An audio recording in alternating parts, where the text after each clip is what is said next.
Happy birthday to you. Happy birthday to you.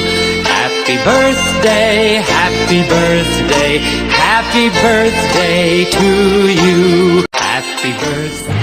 Teenage Mutant Ninja Turtles, Teenage Mutant. Olá, pessoal! Olá, Fábio! Olá, Daniel! Olá, bom dia!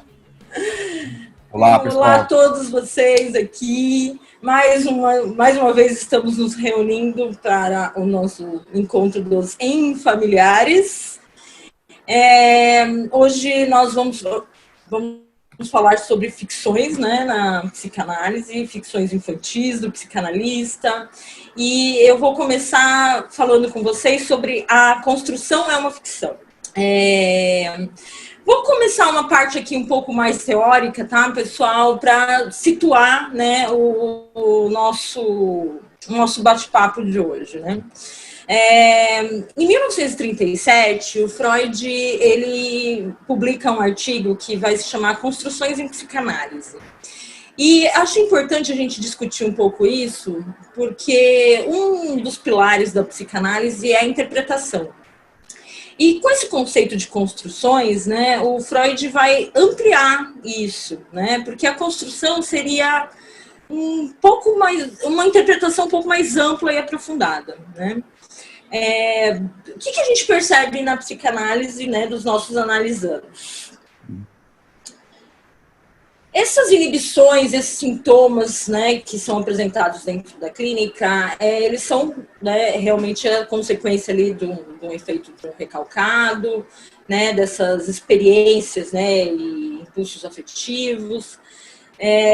Nós trabalhamos, né, com a parte dos sonhos, onde através ali da associação livre a gente consegue ter um pouco mais de material, né, desse conteúdo manifesto do sonho, então a gente vai trabalhar esse conteúdo latente.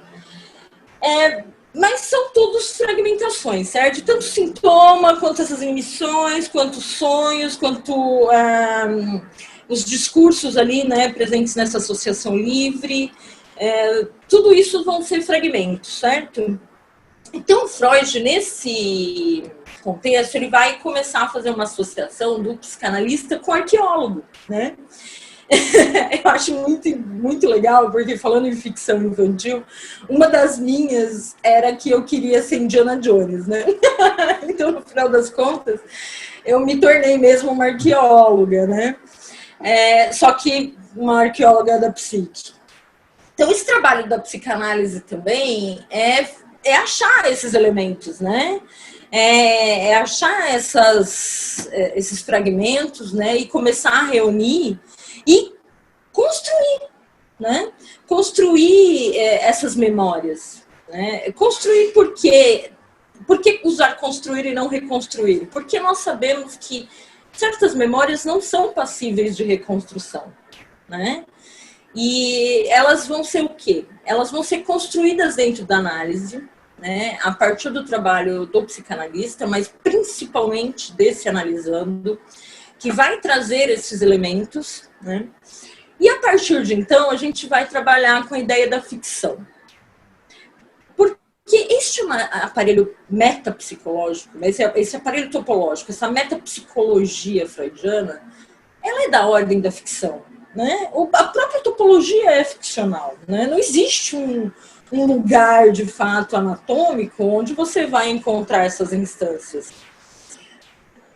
Ela é pensada, né? Abstraída ali para que a gente possa trabalhar esses conceitos, né? Para que a gente tenha, a partir da nossa abstração, uma forma de trabalhar, né? Então, já que a gente já trabalha desde o conceito da psicanálise com a ficção, também a gente vai trabalhar com esses conteúdos construindo, né, com esse analisando, uma história, né? Uma história que, inclusive, dê sentido e significado ali, né, para a vida dela. E isso é da ordem da ficção, né? O Freud ele tem no próprio artigo, né, de 37, eu vou falar, na verdade, a frase exatamente que ele usa lá, né, que a interpretação aplica-se ao que se faz com um elemento isolado do material, uma associação, um ato falho ou coisas semelhantes, né? E uma construção é quando se apresenta ao analisando um fragmento de sua esquecida pré-história. Então, por isso que eu coloco para vocês que tem que ser mesmo uma construção, porque eu não tenho, né, eu como psicanalista, que não tenho como realmente dar esse analisando uma reconstrução.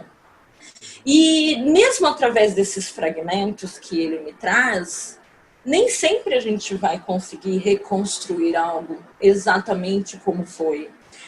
Até porque, quando a gente está falando aqui de ficção, a gente tem que pensar o seguinte: existem elementos ali que é da ordem do mítico, né? Que é da ordem de uma criação mesmo fantasística. Nós não estamos lidando apenas com fragmentos da verdade da vida, né? Aquilo que realmente aconteceu, mas aquilo que é sentido como aconteceu. Vou trazer aqui um caso clínico para ficar mais claro, né?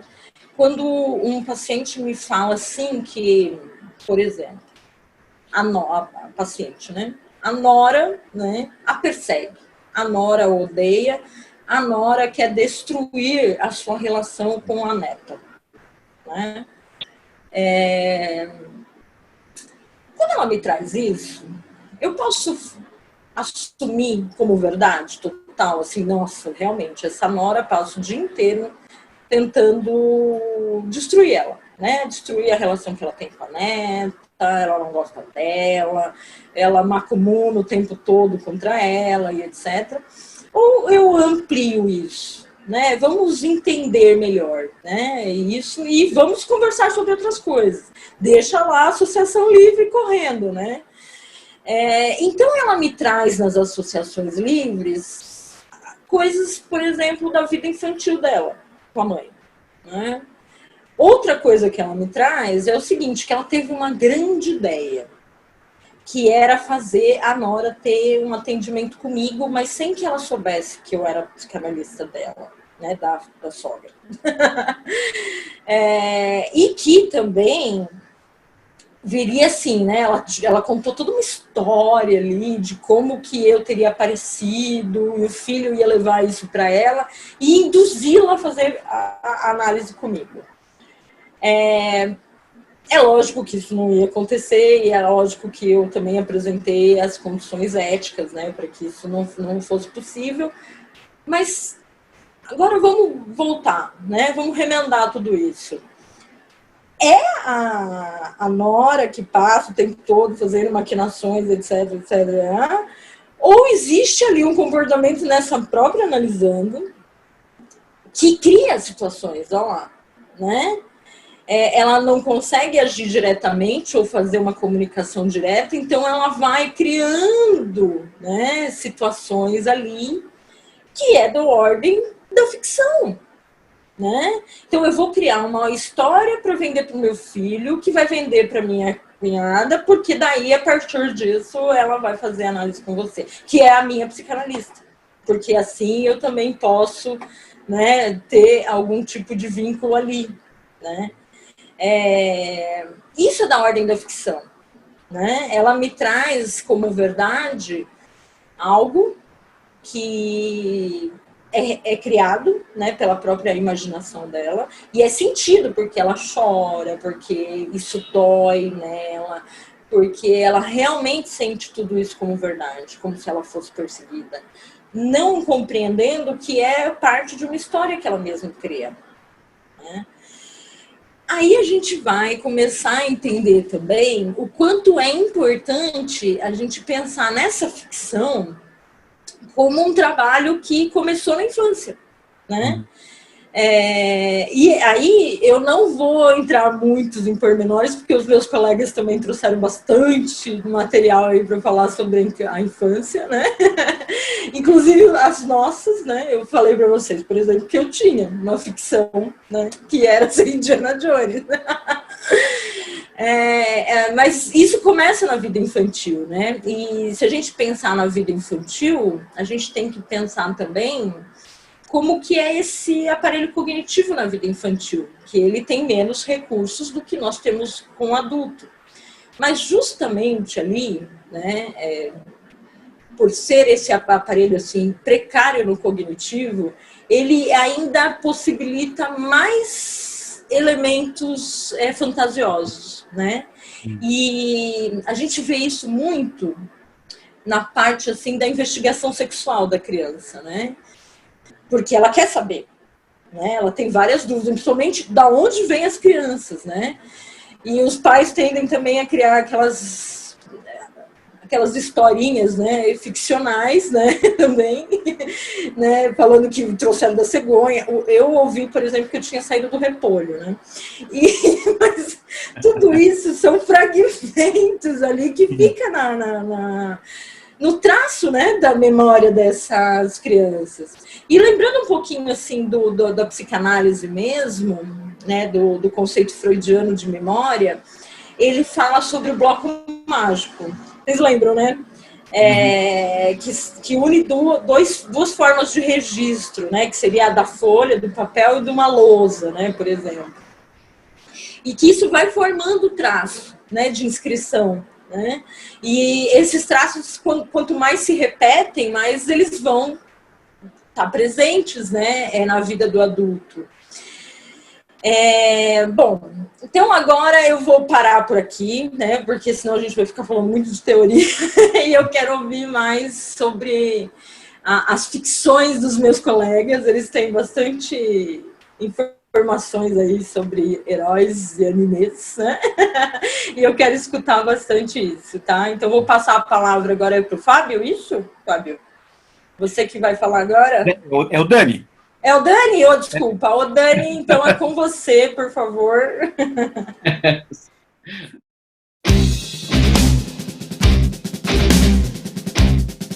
Olá, pessoal. Obrigado pela presença novamente aqui no canal Infamiliares. É um prazer a gente poder desdobrar esses temas como a ficção infantil, o infamiliar, o humor, o espírito do analista, né? Um espaço, digamos assim, irreverente que a gente tem buscado cada vez mais um laço com a arte. Não é à toa que atrás de mim não tem livros, e sim quadros. É justamente uma estética proposital, que eu já falei no outro canal Paixanalyticon também, em relação a um tema, né, das ficções infantis que eu desdobrei lá, mas agora nós temos aqui nos Infamiliares um desdobramento coletivo desse tema, e depois nós teremos aí uma live onde todos os participantes, os internautas que tiverem interesse vão poder se manifestar sobre esses assuntos junto com a gente, né? O que eu fiquei pensando? A Fabiana plagiou a minha ficção infantil, porque justamente eu sou fã de carteirinha do Indiana Jones. Eu fui introduzido pelo Indiana Jones já quando eu era muito pequeno, e como eu comentei lá no outro vídeo do Paixanalyticon também, a gente tinha um sítio em Atibaia, e eu botava umas botas, o chapéu do Panamá do meu avô, aquele chapéu, né, de palha, assim, e saía pelas estradas de terra explorando as localidades, né, o lugar estrangeiro, estranho, que era aquela região, já que eu sempre morei em São Paulo, em cidade, né? E aquilo era muito aventuresco. Eu me senti o próprio Indiana Jones depois, quando eu voltava para casa ali com outras crianças e tal. Eu pegava o VHS e colocava o Indiana Jones na televisão. Eu me lembro até em 89, quando foi lançado o Indiana Jones e a Última Cruzada, assim, era tudo que eu queria. E para mim, eu acho que enfim, eu adoro os indianas, né? Mas o Indiana Jones e a Última Cruzada ele é o meu preferido, talvez porque o primeiro e o terceiro, né? O Arca Perdida e o Última Cruzada, porque no último filme da Última Cruzada tem o pai dele. Ele se relaciona com o pai, né? E ele e o pai se colocam nessas aventuras. Então, de alguma forma, eu entendo que essa vinculação do Indiana Jones com o pai, ela, claro, tem a ver comigo, né, com a minha biografia, também com a minha história, com as minhas ficções, de eu encontrar um pai, né, de certa forma, mas também reverbera na questão da nossa vinculação com o pai Freud, com o pai Lacan, né, como a gente já brincou bastante lá no Infamiliares, a psicanálise é um mito coletivo de neuróticos, né? Ela funciona como uma ficção, até mesmo como uma religião de funcionamento neurótico, né? Então a gente colocou muitas piadas, charges lá de que em nome do pai vamos fazer um culto esta noite ao nascimento de Freud, Lacan, né? E de fato a psicanálise ela é muito personalista mesmo. E isso é legal, é divertido, ela é uma grande família, mas ao mesmo tempo uma família meio italiana, né? Porque também tem as suas brigas e parente é serpente, então tem as suas escolas, as suas instituições, né? Mas isso tudo pode ser muito divertido, pode ser uma grande comédia também, a história da psicanálise. A história da psicanálise é uma ficção, de uma certa forma, uma espécie de novela, né? Se a gente for pensar, ou meio que um The Walking Dead, assim, as pessoas tentam sobreviver num mundo hostil, cheio de comportamentais e psiquiatras e neurocientistas e o capitalismo que quer dominar o mundo, né? Os analistas, eles têm sempre eles têm uma narrativa ficcional, assim, para dizer que a causa deles é uma causa nobre, né? Que eles lutam pelos direitos humanos, pela democracia, que eles, enfim, sofrem e se deprimem e se melancolizam, e tudo isso é muito sadio, é muito gostoso, né? Porque dá energia para a gente seguir com o nosso trabalho, de certa forma, né? A gente acredita no nosso trabalho, mas isso não quer dizer que não sejam ficções também que a gente toma para a gente e que a gente compartilha com os nossos colegas, né?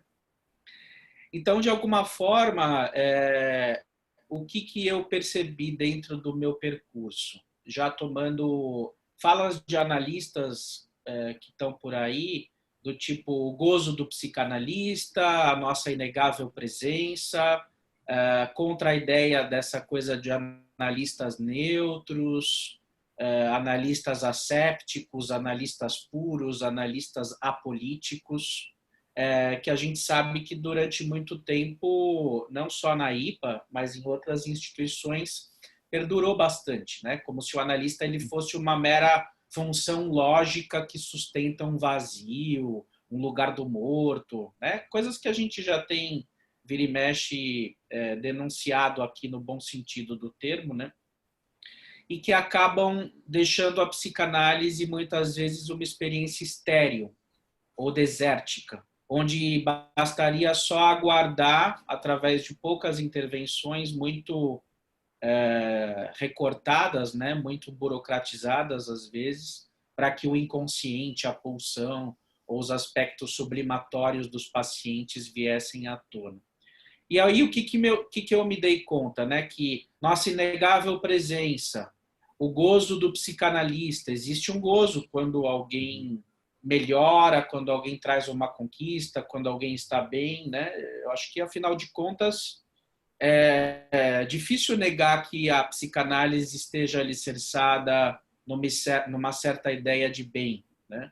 Vamos atravessar a fantasia para desdobrar aquilo em pulsão, agiste em conformidade com teu desejo. Isso tudo é uma certa ideia de bem. Pode não ser esse bem-estar, essa felicidade alienante, idealizada do mundo moderno, mas é uma certa forma de bem, porque afinal de contas, né, para que a gente estaria ajudando as pessoas, né? Quer dizer, é um tipo de uma ajuda, né? É um tipo de um entendimento de ajuda. Então, o que eu pensei? Que de que maneira o analista ele vai se colocar, já que a nossa presença ela é inegável, né? Já que a gente goza com algo que pode acontecer, né, na vida dos nossos pacientes como processos de transformação. É justamente o que possibilita isso? O nosso resgate das ficções infantis, dos nossos heróis. Então, no meu caso, é o Indiana Jones, o He-Man, o Mario Bros, né? Hoje que a gente está gravando, falaram que é aniversário do Mario Bros, né? Não é à toa que a gente está escolhendo essa estética do Mario novamente, né? Mas depois de outras referências, são as Tartarugas Ninja, pelo menos no meu caso, né? No caso da Fabiana também é o Indiana, e o Fábio depois vai poder falar das referências dele, né? É o Jaspion, né? Enfim, todos esses, os Caça-Fantasmas, o Star Wars, né? Assim, todas essas referências clássicas, né? O Rambo. Ah, mas o Rambo matava as pessoas, né? Não sei o quê. Não, mas é justamente se vier com esse viés assim de hoje, né? Do direita, esquerda, do político, acaba matando aquele mundo da onipotência infantil, né? Que cada um estava atrelado e que não tinha assim uma malícia política, né? Simplesmente o que as crianças se identificam é com esse lugar de força do herói. Então, de alguma forma, de que maneira a psicanálise acontece? Uma psicanálise acontece? De que forma esses processos transformacionais existem nos pacientes? Podem existir através de um analista neutralizado, de um analista que busca ser asséptico, puro, imparcial, que vai ficar ali nesse lugar do morto. Pode ser que aconteça assim, dessa forma, embora seja um processo muitas vezes doloroso e lento, né? Ou pode ser um processo divertido e energético. E de que maneira a análise pode ser um processo energético e divertido? Por meio do uso pulsional que o analista faz da sua posição de sujeito, pautado nas suas experiências e vinculações com o mundo heróico e ficcional da sua infância. Ou seja, quando o analista se permite ir além de Freud, Lacan, Melanie Klein ou outros. Porque justamente é quando ele se permite resgatar essas ficções infantis que davam esse colorido à vida dele. E que justamente na conquista da posição do analista como arqueólogo, que Indiana Jones, lembremos, era um arqueólogo, né? Então é nesse resgate do Indiana Jones como arqueólogo, como aventura, que o analista pode ajudar a explorar e a desdobrar esse inconsciente que sofre, que faz o sujeito sofrer, melhor dizendo, né? Em outra coisa.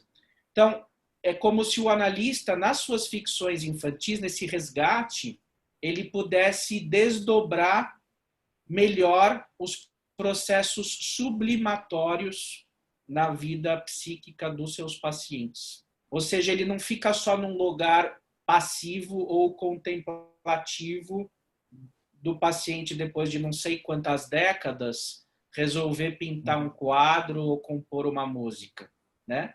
Para matar, para, digamos assim, murchar sua pulsão de morte. Não, ele é agente desse processo. Então, a sua presença dentro dessa perspectiva intersubjetiva que eu penso a análise hoje, né? Ela é esse empréstimo pulsional e sublime do analista para facilitar esses processos de transformação.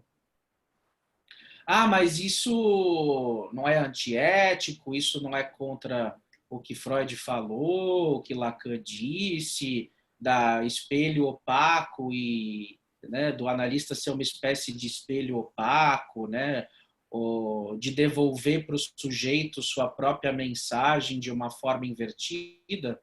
de uma certa forma, sim, é uma ruptura com esse paradigma, mas não totalmente, porque esse tipo de abordagem é possível, tem análises que podem se processar bem dentro dessa perspectiva, mas o que eu me dei conta é que muitas vezes os pacientes iam embora porque a gente não conseguia, na transferência, chamá-lo.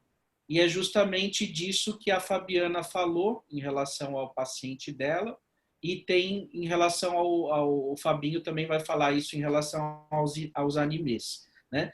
Então, para fundar, para sustentar uma transferência, a gente precisa trazer algo nosso que reverbere no paciente. Para isso, depende da nossa sensibilidade e da nossa escuta para ver se vai dar liga ou não. Ah, mas e se não der liga? Bom, mas essa tal de não dar liga pode acontecer em qualquer situação. O cara pode achar que você é careca, que é dos carecas que elas gostam mais, tem inveja da sua careca e ir embora, né? Essa tal de liga ou de não liga, liga da justiça, lembrei agora, ela pode acontecer em qualquer situação, né, clínica, né? Então, aí sim, é um analista sensível, é um analista que tem uma certa ideia de bem, é um analista que ama e gosta dos seus pacientes num certo plano, não sexual, claro, né, mas no sentido afetivo, né? É um analista ativo, um analista que se coloca do ponto de vista pulsional, não ideológico, obviamente, né? E que está ali como meio que um doutor da alegria, como alguém que serve para facilitar esses processos de transformação. Porque senão a análise acaba sendo uma experiência muito desértica e entra naquela coisa do clichê do silêncio mais bem pago do mundo, ou de analistas que não vão pela via do silêncio tanto, mas que tem aquelas interpretações muito clichês, assim, tudo no aqui e agora da transferência, ou o cara fica numa posição só de acolhimento, assim, de eu te escuto, como se a escuta apenas ela garantisse ou sustentasse uma análise. E muitas vezes sim, mas muitas vezes é insuficiente também. Então, na verdade, o que eu estou propondo aqui, né, que a gente já vem desenvolvendo nos outros vídeos, não é uma substituição de paradigma, senão um acréscimo.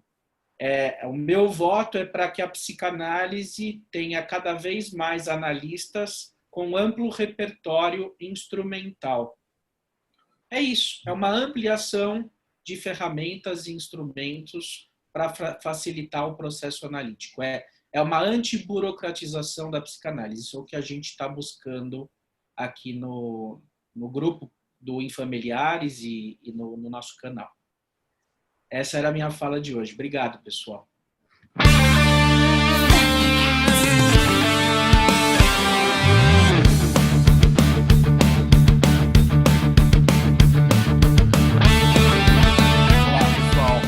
Prazer estar aqui com vocês de novo para dividir coisas interessantes que acontecem na clínica. Nesse momento aqui e hoje, eu achei esse assunto um pouco fascinante, até porque eu venho de um background ligado muito ao mundo infanto-juvenil e tween, né? Como a gente diz aí, os teenagers.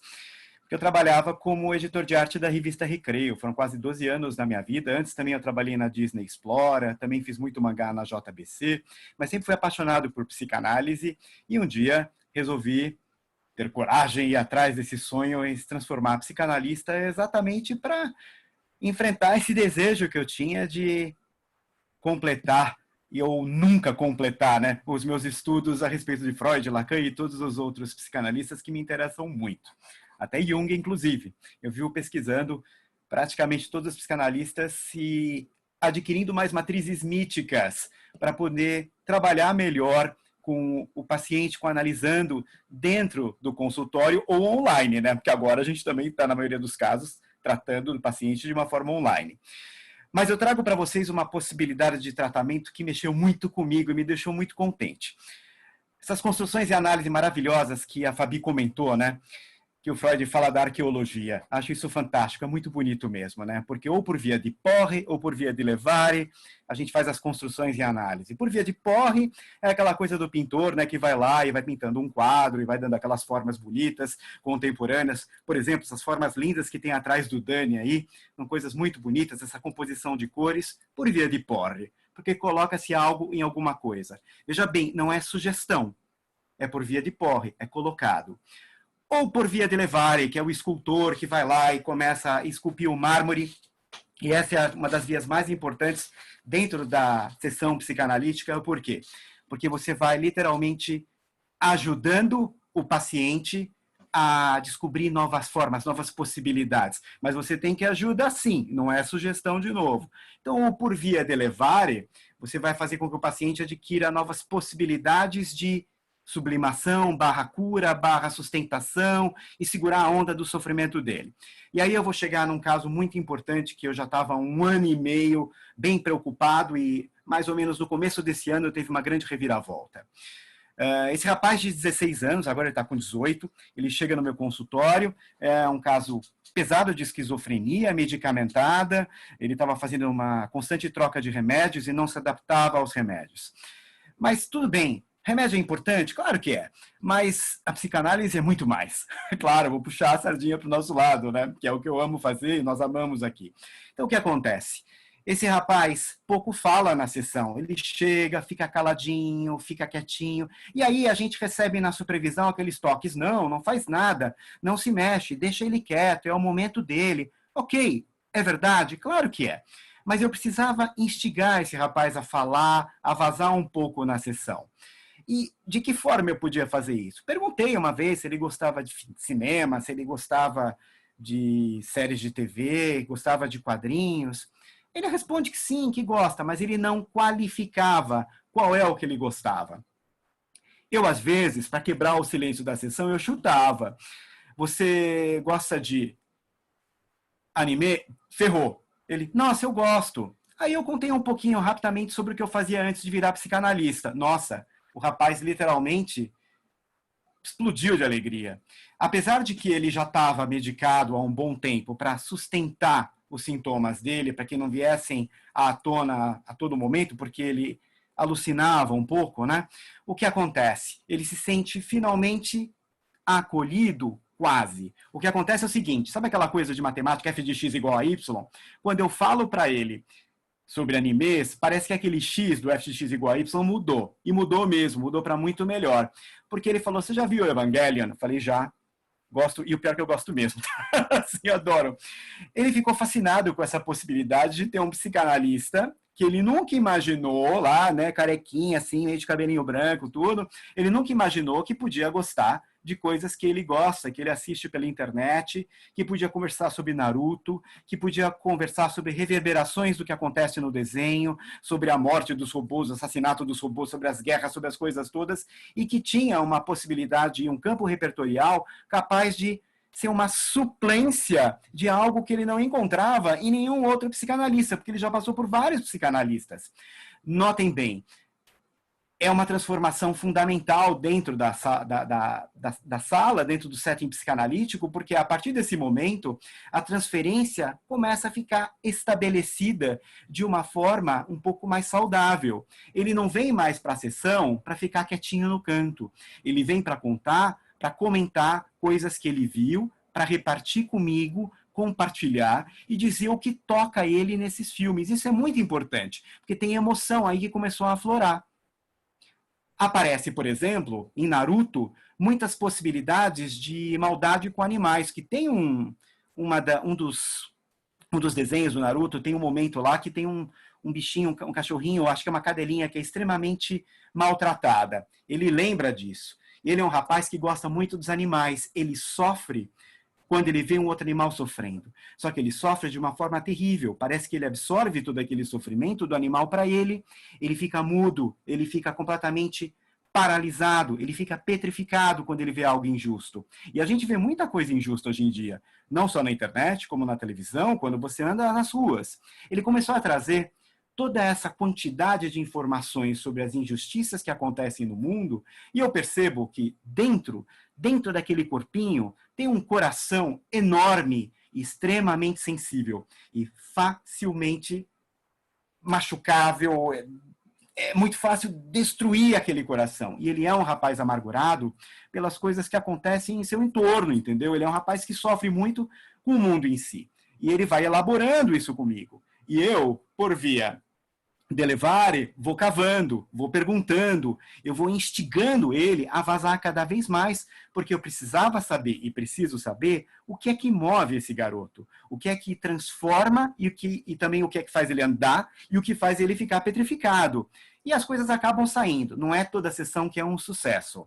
Não é toda sessão que se move para uma movimentação mais subliminar, assim, tipo, ai, que bom, ele está sublimado, ele entendeu que o mundo é assim, que o mundo é complicado, ele está mudando o X das funções, que estão se transformando em outras coisas. Não é tão simples assim. Porque, às vezes, quando ele esquece de tomar o remédio olanzapina, ele fica um pouquinho mais fechado, um pouquinho mais petrificado. E aí ele fala, putz, eu esqueci de tomar meu remédio hoje. E o remédio abre as porteiras, literalmente. Ele facilita o meu ingresso, tipo ingresso de cinema mesmo, comprar um ingresso para examinar o inconsciente desse rapaz por via de levare. Isso é que é bacana, as construções e análises que a gente faz um com o outro. Isso é primordial e é muito, muito, muito gratificante para mim. Obviamente, as minhas matrizes míticas são todas baseadas em Ultraman, Ultra Seven, Jaspion, eu sempre gostei dessas coisas. Os monstros gigantes japoneses, animes, claro, e muito cinema, Star Wars, Harry Potter. Então, ou seja, por causa da Recreio, eu tenho uma ampliação das minhas matrizes míticas, e desculpa aí, viu, o Freud, Bion, eu adoro o Lévi-Strauss também, com aquelas possibilidades de explorar, né, todas aquelas matrizes míticas deles, mas eu também adoro essas outras, que fazem parte da nossa constituição cultural atual, né, fazem parte da nossa cultura hoje em dia. E essa é a moeda de troca que eu tenho com os adolescentes, com o paciente, criança e adolescente. A gente consegue falar disso e consegue, por via de levar, e descobrir muita coisa que está acontecendo na cabecinha deles. E ajudá-lo a encontrar novas possibilidades de saída para um mundo um pouquinho mais saudável, onde ele se sustente um pouco mais, onde o sofrimento não barre tanto ele, não castre tanto ele e deixe ele tão parado. Agora, com esse paciente, depois do Evangelion, a gente foi parar em possibilidades muito interessantes. Ele acabou descobrindo A Hora da Aventura, ele assistiu todos A Hora da Aventura e discute de uma forma muito filosófica A Hora da Aventura comigo. Depois ele descobriu um outro da Netflix, das mesmas pessoas que trabalharam no Hora da Aventura, que chama The Midnight Gospel. Está na Netflix, é incrível, é maravilhoso. Por causa dele, eu tive que assistir tudo. Todos os que estão disponíveis na Netflix. É uma animação muito, muito, muito interessante. Ele também fala muito sobre cinema, que são outras matrizes místicas muito importantes na minha clínica. Ele traz teorias sobre o Interestelar do Christopher Nolan, porque ele é muito, muito interessado em astronomia, etc., onde ele divaga de formas incríveis sobre tempo e buracos negros. E é fascinante ouvi-lo falar, porque ele tem um nível de conversa praticamente científica. E ele me convence. Ele me convence que ele pode, não só seduzir as pessoas para ser ouvido, como ele também pode seduzir as pessoas para ele comparecer como sujeito aonde ele precisar. Isso é muito importante, porque ele era um rapaz que estava petrificado na posição sintomática, psicótica, ele estava preso numa conchinha. Quando ele fala, ele literalmente floresce. Isso é o bacana. E ele conseguiu isso graças a essa grande transferência bonita, positiva que nós tivemos. E, claro, tem uma contra-transferência minha de admirar o potencial criativo, cognitivo e intelectual desse rapaz. Tem muita coisa boa que sai aí. Agora, uma das coisas que mais está movimentando ele foi uma coisa que eu, por via de porre, joguei para ele propositalmente para ver o que acontecia. Tá vindo um outro filme aí do Christopher Nolan, que é o Tenet. E eu revelei para ele uma coisa que eu já sabia faz tempo, de onde veio o nome do filme e de onde veio todos os nomes de algumas pessoas e algumas situações que acontecem no filme, que é aquele famoso quadrado mágico, que vocês talvez conheçam, né? Eu vou até colocar aqui, ó, e acho que não vai dar para ver. Na verdade, ó, o nome Tenet está aqui, no meio do quadrado mágico, tá? E você tem os outros nomes importantes que acontecem no filme. Você tem o Sator, que é o vilão do filme, que é o Kenneth Branagh. Aí você tem também a empresa dele que chama Rotas, que é o Sator ao contrário, né? E você tem praticamente tudo que está acontecendo no filme, você tem meio que conectado a esse quadrado mágico que o Nolan, acho que viu em algum livro bacana lá e puxou a ideia e fez essas transformações. Ele ficou animadíssimo com isso e o que ele me traz numa sessão seguinte, online, tudo que ele pôde encontrar sobre o tal do quadrado mágico, sobre o que ele quer dizer, sobre onde os lugares ainda são usados, sobre várias localizações na França onde se coloca nas portas de casa o tal do quadrado mágico. Por que ele traz isso? Porque ele traz novas significações à sessão e ele começa a ficar interessado agora em história, porque ele não tinha possibilidade de futuro no momento em que ele vai fazer Enem, /vestibular e quer escolher uma faculdade. Ele quer fazer história agora. Eu acho isso gratificante, porque eu percebo que esse deslocamento só foi produzido por causa das sessões que nós fizemos. E aí vem essa coisa que o Dani falou, né? Um gozo do psicanalista, não posso negar. Eu fico extremamente feliz de ter possibilitado, por via de Porre e por via de Levar, essas novas construções dele, onde depois de 1 ano e meio, quase 2 anos, ele finalmente agora escolhe uma possibilidade de estudo para ele poder ir em frente. Ou seja, psicanálise, gente, ajuda. Então, é o gozo do psicanalista mesmo. Por isso que eu tenho até um orgulho de trazer essa história, essa vinheta rápida para vocês, né? Quer dizer, nem é uma vinheta, né? É, na verdade, o caso mesmo, que ainda continua, a gente continua trabalhando. Já estamos falando há 2, 3 sessões sobre o Rotas, Arepo, o Quadrado Mágico, que tem sido muito, muito, muito bacana. Na verdade, é isso, gente. As matrizes míticas de cada um funcionam como o fio condutor da sessão de cada paciente. É evidente que não dá para usar sempre esse tipo de matriz mítica com todos os pacientes. Cada paciente é um caso, cada um tem a sua subjetividade. Mas atender o paciente aonde existe essa possibilidade de contato comigo, existe essa possibilidade transferencial importante e eu consigo acelerar o processo de cura ou de movimentação dele para uma posição mais bacana, é gratificante, pessoal. Temos que usar isso. Se a gente tem que usar. Esse é o recado hoje que eu tinha para dar para vocês. Obrigado, pessoal. Teenage Mutant Ninja Turtles, Teenage Mutant Ninja. Agora que eu pude ouvir os meus colegas, né, aí vai passando várias outras coisas na minha cabeça. Inclusive de outros casos, né? Mas, gente, como é fundamental mesmo a gente ter esse repertório, né?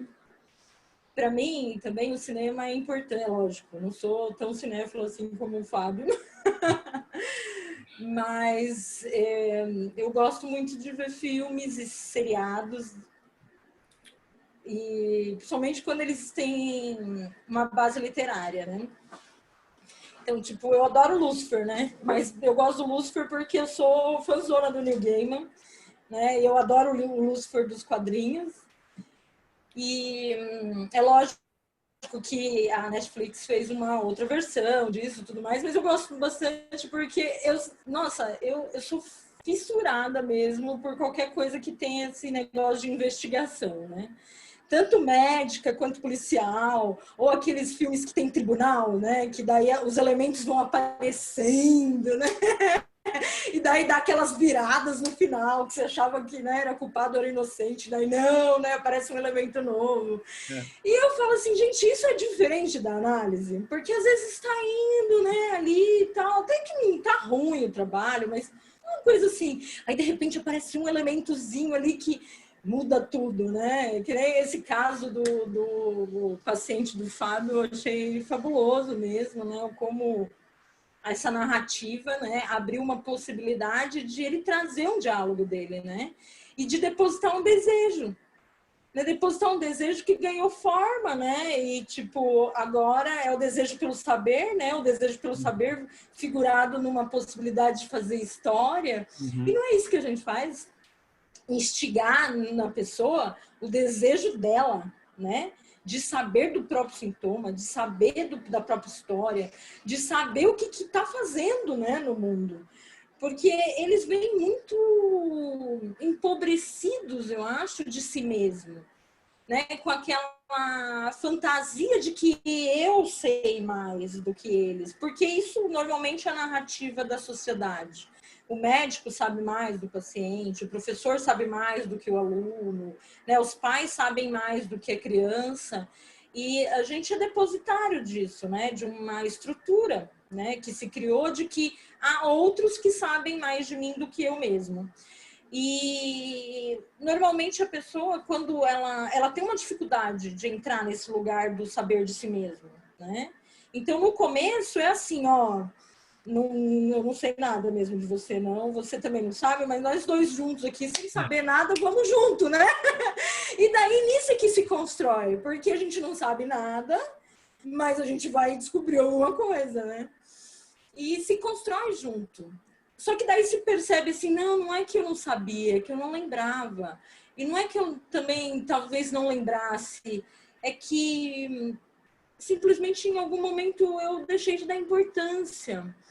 Eu lembro de um caso, por exemplo, que a menina, ela me trazia muito problema, o mais cotidiano possível, assim, ó, não tô dando conta da vida, porque eu sou mãe, sou esposa, tenho as minhas coisas da casa, e agora eu tô fazendo uma faculdade, eu também trabalho, né, então ela trabalhava, tinha filho pequeno, marido e a faculdade.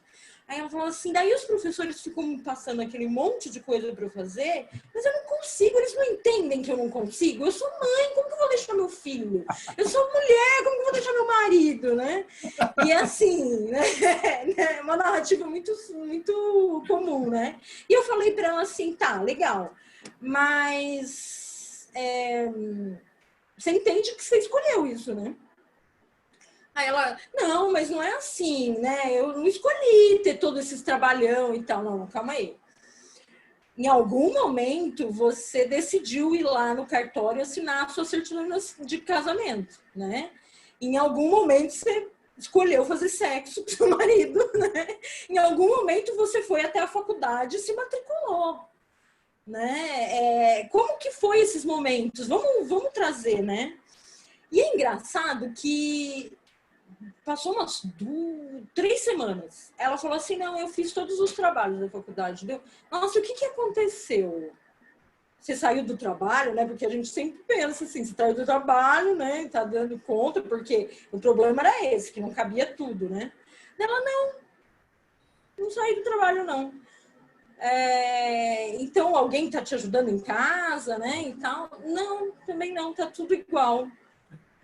Mas ela falou isso. Tá tudo igual, mas ao mesmo tempo tá tudo diferente. Aí eu, tá, mas e o que aconteceu dela? Eu me lembrei. Você se lembrou do quê? De por que eu fui fazer a faculdade? Ah, então me conta mais sobre isso, né?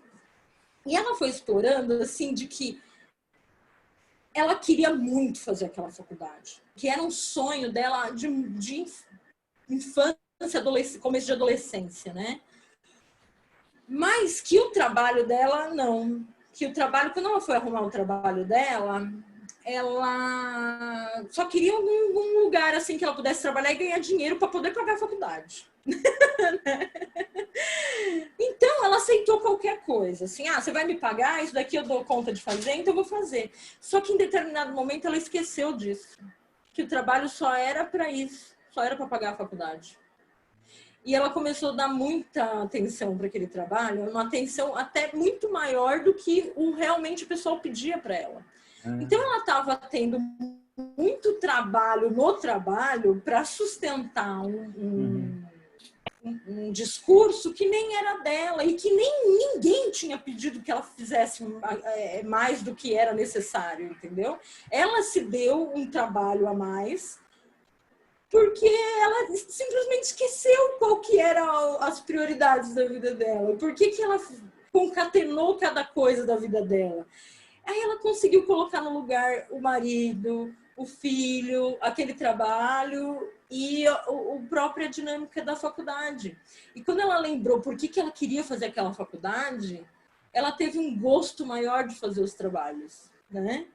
Então ela deu aquela atenção não de puta, aquele professor não me entende, sabe? Ele não dá importância para minha vida, que eu tenho muitas coisas para fazer. Alguém mudou lá fora? Não foi ninguém que mudou lá fora, né? Ela simplesmente colocou cada personagem, né? Acho que no seu lugar. Até, tipo, como um teatro, né? Porque eu sou das artes cênicas, né? Eu gosto também de pensar nisso. É um teatro. E é um teatro da mente, né? Onde a gente se coloca em papéis, sai de papéis. Às vezes essa coisa do superego, né? Ser sádico, né? Com ego, também não parece assim, tipo, eles como personagenzinhos dentro desse teatro da mente e agindo com o outro, né? Então, também essa direção da análise em termos de ficção, né, no meu entendimento, é a gente dar possibilidade no discurso e no nosso discurso que entra em ação também ali, né, nesse palco do paciente, que faz com que a dinâmica mude. Que a gente possa sair, por exemplo, do filme ali do Stephen King, ou de um filme assim muito tenebroso, tipo Dancing in the Dark lá da Bjork, lembra? Nossa, né? É um filme que eu falei assim, quando eu achei que nada mais ia poder ser pior, foi, né? Então, quando você pode sair de um filme desse e talvez entrar no mundo lá do Estranho Mundo de Jack, que a gente falou da outra vez, né? Onde ele cria, né, uma possibilidade, né? Onde aquelas trapalhadas todas ali, no final das contas, resultam numa situação onde ele se sente bem, né? Onde ele encontra o que ele estava buscando, onde ele pode viver melhor, né? Sem realmente mudar da cidade. Porque existe isso nos pacientes, que eles acham assim que se eles mudarem do lugar, eles terminarem o casamento ou trocarem a vida, né? Eles vão conseguir uma coisa diferente, né? Mas se o teatro interno é aquele, eles só vão reproduzir na nova situação. Então tem que mudar mesmo o teatro interno, né? E é isso que eu tenho para fazer de considerações finais. Vou passar a palavra aí para os meus colegas. Muito obrigada, viu? Aprendi demais com vocês hoje, como sempre. Valeu.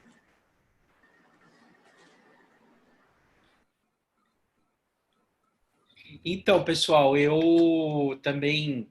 Foi importante que que vocês me contaram agora. O Fabinho disse que não é sugestão, e de fato a sugestão o que é, né? Quando alguém diz, vai lá e faz isso, vai ser melhor para você, é uma dica, é um direcionamento. E é muito diferente a sugestão dessa via de porre, né? Que o Fabinho falou, que seria um pouco como a gente entender o seguinte: tem plantas que elas nascem e florescem espontaneamente. Outras que, em função do terreno, da sua característica genética, enfim, elas precisam que alguém venha e as ajude nesse processo de fertilização e florescimento. Essa foi a diferença entre os caçadores-coletores e os primeiros assentamentos humanos, a produção agrícola, né? Porque a produção agrícola implica que o ser humano tenha um conhecimento do plantio, né? De como cultivar as coisas. Então, digamos que a psicanálise, eu vejo que ela é um processo de cultivo e plantio. Ela pode ser um processo de, vamos dizer assim, mais passivo, em que ela apenas dá acolhimento para a germinação daquela planta ou para o florescimento daquela planta, mas muitas vezes os pacientes eles não são essa planta que se autogermina espontaneamente, eles precisam de energia, eles precisam de pulsão. E essa pulsão, essa energia precisa ser emprestada através do psicanalista com seus manejos clínicos. Dentre eles, as matrizes ficcionais que o Fabinho comentou. Mas pode ser a surpresa, o humor, a dramatização, a música, o canto, a poesia. Aí cada analista vai ter o seu repertório para fazer isso e vai poder ler, dentro de cada caso, a pertinência da utilização a curto, médio ou longo prazo na análise desses recursos, porque às vezes você pode utilizar esse tipo de recurso de uma forma pontual, não precisa ser a análise inteira girando em torno disso. Por exemplo, eu tenho uma paciente que ela desabrochou depois que eu cantei para ela uma passagem do Vivaldi. Ela desabrochou, fez um percurso musical, retomou coisas da infância, da juventude dela. Agora, ela já está numa coisa mais, olha, Daniel, minha professora falou que a função do analista é o lugar do morto no bridge. Tá bom. Então, agora, nesse momento da análise, ela entrou num outro assunto e ela está falando desse assunto, e aí eu fico durante 1h30, 1h40, 2 horas, que é o tempo que ela precisa para falar, eu fico praticamente ouvindo e faço algumas pontuações no final. Então, numa análise, ao longo de uma análise, você pode ter uma posição mais ativa do ponto de vista funcional, onde há um desencadeamento, e depois isso já não se faz mais necessário. O próprio paciente já entra num processo elaborativo e precisa que você silencie. Então, novamente, né, se a gente fica preso numa posição burocrática só da ficção ou só do silêncio, você acaba empobrecendo e matando o processo analítico. Mas justamente para sustentar o processo analítico é necessária a energia. A gente precisa ter disposição para sustentar uma análise. Né? Eu tive um analista que ele dizia que ele, depois de algumas sessões, tinha que ir comprar alguma coisa no shopping para se subjetivar, porque ele era uma geladeira. Então, assim, isso é o que acontece quando a gente não usa a carga pulsional na análise, porque o cara fica congelado mesmo, né? Fica desafetado, né? E aí ele tem que deslocar a pulsão dele para um outro lugar, para uma compra. Então, eu acho, pelo menos, que não é sadio esse tipo de paradigma, né? Mas, enfim, e eu acho que, teoricamente, só para tecer uma consideração, eu gosto muito do livro da Silvia Amigo, A Clínica dos Fracassos da Fantasia. É um livro que saiu pela Companhia de Freud, eu utilizo ele no meu livro, A Obesidade Não Toda, ou Quando a Gordura Fala, e ele mostra justamente que, de alguma forma, a estrutura clínica lacaniana, clássica, né, neurose, psicose, perversão, ela sempre é não toda. Ou seja, nem todo sofrimento humano é derivado de uma ficção. Nem todo sofrimento humano é derivado de uma posição no fantasma que engessa alguém. Não. Nós temos forclusões, nós temos rupturas, nós temos traumas, nós sofremos violências, abandonos, humilhações, e isso vai gerando um empobrecimento energético, pulsional nas nossas vidas. E isso não tem necessariamente não se reduz a uma cena fantasmática que, desdobrada através de uma escuta ou da linguagem, vai fazer com que o sujeito se desloque disso. Nem sempre é assim. Né?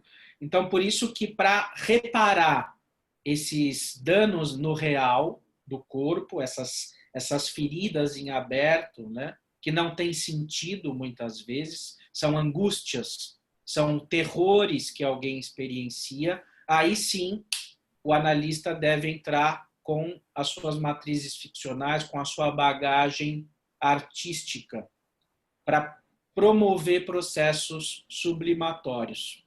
E para isso a gente precisa estar aberto a intervenções que não necessariamente estão catalogadas ou homologadas pelas instituições ou pelos seus supervisores. É algo que a gente precisa resgatar com a gente mesmo, que a gente precisa se autorizar na clínica como analistas. E aí sim eu resgato a máxima do Lacan, o analista se autoriza por ele mesmo. Né? É nisso, através da sua vivência psicanalítica, dos seus casos, da sua formação, da sua análise pessoal, ele poder se permitir usar a sua reserva artístico-pulsional para operar a análise. É aí que eu vejo que faz sentido o analista se autoriza por si mesmo. Muito obrigado, pessoal. Um grande abraço e esperamos vocês na live. Mas aí agora o Fabinho. esse final aí da tua fala é maravilhoso, que é como eu sempre penso e espero continuar pensando, que o analista se autoriza, né, as suas movimentações, enfim. Isso é muito importante, porque também me vem à cabeça aqui uma coisa que eu ouço muito por aí, fala sobre, mas o analista tem que ser empático, né? As pessoas adoram usar essa palavra, como estão usando gratidão ainda o dia inteiro, mas tudo bem. Não tem problema. Mas o empático que as pessoas dizem para mim você tem que se colocar no lugar do outro. Não, pessoal, não é só isso não, tá? Muito mais do que isso. Não é só se colocar no lugar do outro, não ser um analista empático. É você apostar na sua técnica, se colocar no lugar do outro e sustentar as possibilidades do outro. Sustentar mesmo esse mundo do outro. Ele não é seu mundo, mas é observar esse mundo. E, de novo, por via de porre ou por via de levare, ajudar o paciente, dentro da sua subjetividade, a fazer novas construções. Se a gente vai usar, então, essas matrizes míticas ficcionais que eu adoro, ou que todos nós falamos aqui agora há pouco, tudo bem? De acordo com a necessidade de cada paciente no momento que você vai construindo com ele as possibilidades de sublimação, né? Para que ele melhore, para que ele encontre uma possibilidade de sobreviver. Ou só viver, né? Tirando esse bre aí, só viver um pouco melhor, porque é o que ele procura, né? Muitas vezes é lógico que é a família que traz o paciente, às vezes, porque o paciente nem conhecia o que era psicanálise, ou estava dando errado com outros psicanalistas, como é o caso desse paciente que eu contei agora há pouco, e a família me encontra e traz ele para uma nova possibilidade, mas já trouxe dizendo que não vai dar certo, e aí agora deu certo. Como é que fica a família? Eu adoro, porque fica todo mundo, Fábio, que bom que deu certo. Ou então, quando finalmente o paciente, durante a análise, durante muito tempo de conflito, silêncio e carinho com o seu sofrimento, né, porque está tão grudado naquele sofrimento simbiótico, percebe que não vale a pena ficar grudado a algo que o segura, como uma criança que segura um balão, você é o balão, vamos subir, vamos ver até onde a gente vai dar. Ou seja, na verdade, só para complementar, tem essa coisa da clínica empática de novo, que é sustentar a possibilidade de vida do outro dentro de você. Não é só compreender, é sustentar, tá, pessoal? É observar, examinar, participar e possibilitar novos deslocamentos desse sujeito que te pede auxílio, ok? Na verdade, é isso que eu tinha para complementar e aguardo vocês na live também. Obrigado, pessoal. Valeu, viu? Foi bem legal. Gostei.